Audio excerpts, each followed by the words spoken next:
What up, y'all? Sex, Money, and Hip Hop. Sex, Money, and Hip Hop. Why is this album banned? Why is it banned from streaming platforms? This one right here, one of my best projects. Why did they ban it from all streaming platforms? It's not because I didn't clear the samples. You know what I'm saying? Sometimes people put out albums, they don't clear the samples. And then what happens is whoever owns the rights to that particular original music, they could send the DSPs, the digital streaming platforms, they could send them a cease and desist letter and wipe it straight off, you know what I mean? Just get it out of there, you feel me? That's not the case here. So why did they take this off all streaming platforms? It ain't like it's a good versus evil album where I'm really in there talking some things that, you know what I mean, the robots don't want to hear. You know what I'm saying? It ain't like I'm ruffling no feathers on here. This is just a dope project. Very versatile. I listened to it the other day, played it, and I forgot how dope it was. You know what I'm saying? Fallen Rap Guys came on. I'm like, uh-oh. Here we go. Here we go. This is dope. This album is real dope. Why come it's not on any streaming platform? You feel me? Here's why. I was doing business with this company called SMH, right? SMH Records. Now, that's what I did. The one-shot TV show on BET where we went around and we looked for all the dope artists and all that. You know, it was a real great experience in my career, giving the spotlight to a lot of independent, up-and-coming MCs. I will always talk about that. It was a great moment for me because I just wanted to create some kind of platform for the young guys and girls and however they identify to get on the microphone in front of the world and spit and show the world their talent, and it was dope. So anyway, that's back in that era when I made this right here. So I was doing business with them.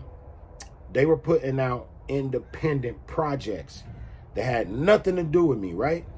Their own artists, their own producers, whatever they had going on. So they outsourced, right? They found a company that comes in and helps you with your digital streaming campaigns.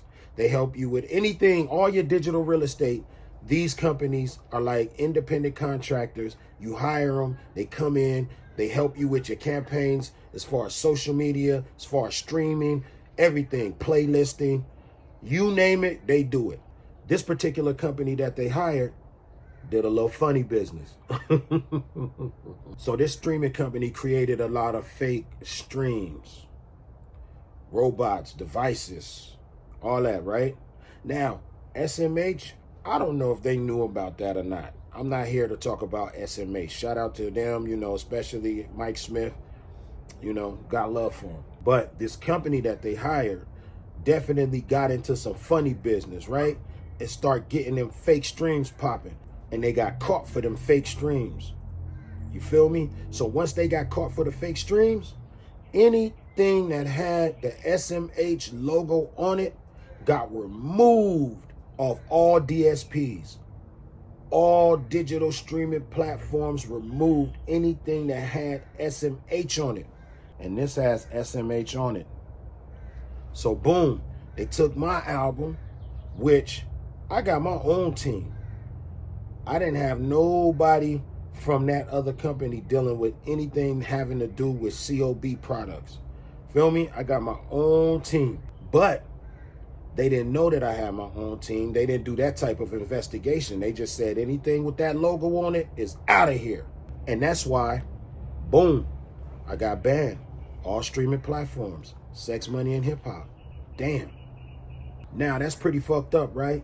But we always look for the positives, hidden in the negatives. So I start looking at it like, damn, what's the upside of not having Sex, Money, and Hip Hop on streaming platforms? Because when I first released it, I didn't want it nowhere. I wanted y'all to be able to hear this, experience it, open it up like back in the day, you know what I mean? Read the credits, feel the CD in your hand, you know, the hard copy. But when I decided to put it on streaming platforms, it got taken down immediately. And that was like, wow, you know what I'm saying? What is the upside? The upside is this. You know how you playing your favorite song on Instagram and they flag it, or you go live and you play some music and they take your live down, or you play some music on YouTube and they say you can't monetize this video because somebody else owns the copyright? Not with this. I own the copyright, and I'm not flagging nobody for playing this music. You can play it wherever you want in your lives. You can do whatever you want to. I love when people play my music. I don't care. I'm not flagging. I'm not doing none of that. So that's an upside to me. You know what I'm saying? Like, yo, I could play this music. Watch.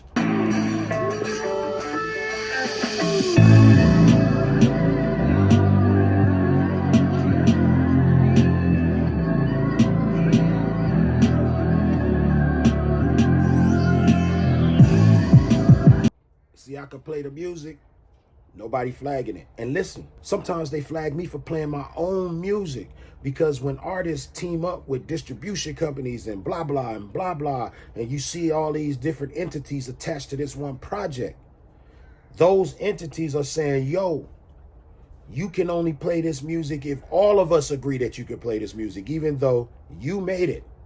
Feel me? So I could get flagged for playing my own music. You hear me?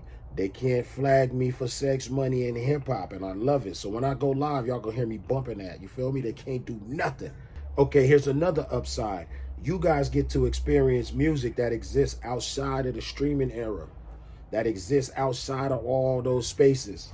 Something that's kind of special just for you and me, because 100,000 songs a day are uploaded to streaming platforms. It's a lot of noise out there, you know what I mean? And not everything is good. But what we have with sex, money, and hip hop, that exists outside of those spaces. It's special. It's just ours. You feel me? That's another upside. I didn't sign up in this music business to deal with a bunch of suits and number crunchers. I signed up in this business to make music and give it to you. And that makes me happy. That makes me happy.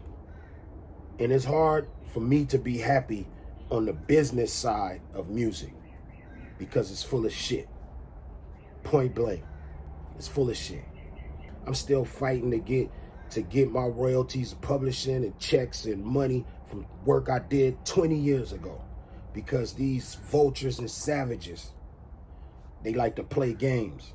And that's why they got security at the front desk. So you don't roll up in there like, yo, stop playing. You know what I'm saying? Like we did in the 90s. But anyway, we not on none of that. That's not the energy we on.